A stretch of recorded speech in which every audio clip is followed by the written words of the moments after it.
देख सकते हैं दोस्तों, यही शूटिंग का सेटअप लगा हुआ है। घर के आंगन में कुछ शादी का सिस्टम लगा हुआ है। यहाँ पे देख सकते हैं आम्रपाली जी और दिनेश जी, माननीय सांसद जी हमारे आजमगढ़ के, ये भी यहीं पे बैठे हैं और बाकी सारा सेटअप लगा हुआ है।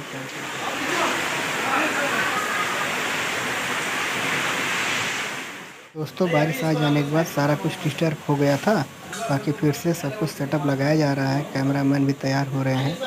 और दोस्तों इधर देख सकते हैं आप, आम्रपाली जी बाहर गई थी और उधर से अब अंदर के लिए आ रही हैं बाहर से। तो देख सकते हैं आप पब्लिक कितना घेर रखी है, बाप रे। और अब ये क्या हो गया, ये देखिए।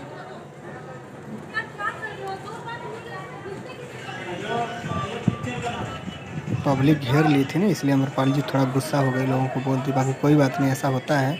और इधर देख सकते हैं फिर से दिनेश लाल यादव माननीय आजमगढ़ सांसद जी अब आ रहे हैं उधर से बाहर से अंदर के लिए। और इनकी जनता जनार्दन जो है इनको घेर रखी है।